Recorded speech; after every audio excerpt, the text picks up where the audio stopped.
Ang Kabataan Express ay hatid sa inyo ng UNICEF.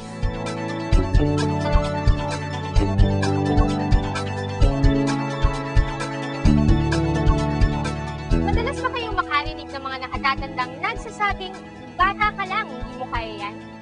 Naku, hindi na pwedeng ismuli ng mga bata at kabataan ngayon dahil marami na tayong kayang gawin. Kaya nating mag-shoot, gumawa ng ulat at makipagsabayan sa larangan ng media. May mga batang may likas sa talento rin sa music, sa arts at sa sports. At heto pa, kahanga-hanga ang mga mag-aaral sa ulat ng Camarines Norte Bureau para sa kanilang angking galing sa siyensya.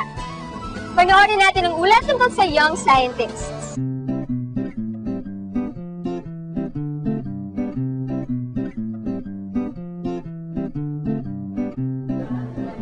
Mga kakaibang imbensyon, mga bagong paggagamitan ng mga ordinaryong bagay. Yan ang karaniwang mong makikita sa mga science fairs.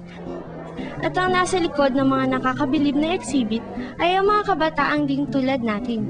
Sumasali ako sa mga ganitong contest para ma-share ko naman yung mga ideas ko at also para ma-encourage din yung ibang tao na mag-invent sila ng mga bagay na makakatulong sa bansa natin.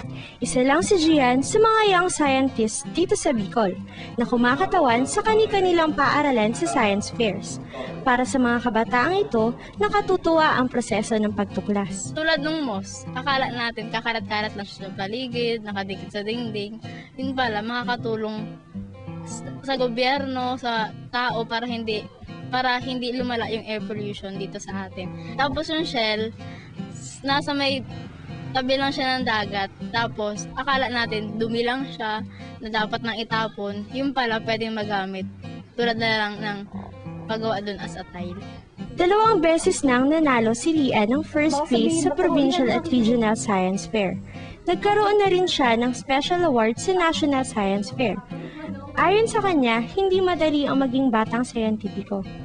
Unang-una yung time, sunod yung pera. Kasi minsan, hindi kami binibigyan ng parents namin panggastos dun sa project. So, kailangan talaga magtipid. Tapos yung puyat. Kasi, kailangan namin pagpuyatan yung manuscripts.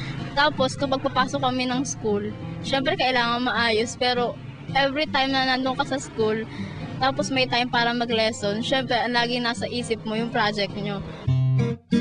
Pero, sulit naman daw ang lahat ng hirap, lalo na kapag nakasali at nanalo ang kanilang imbensyon sa science fair. Sa science fairs kasi maraming natututunan, maraming friends, tapos boost pa ng self-confidence. Siyempre, characteristics na yun, magiging kang parang prepared para sa buhay mo sa future. Tapos syempre yung pag-travel. Unang-una yung pagpunta niya sa lugar na yun.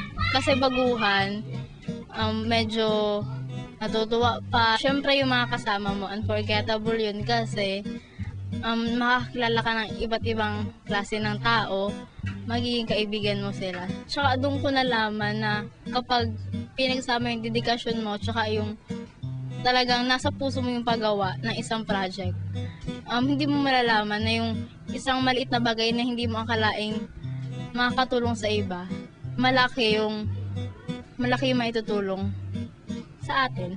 Sa mga nakita naming imbensyon ng mga batang siyentipikong ito, hindi siguro matatagalan bago sila'y makatulong sa marami pang tao. Kaya sa inyo mga batang siyentipiko, saludo kami!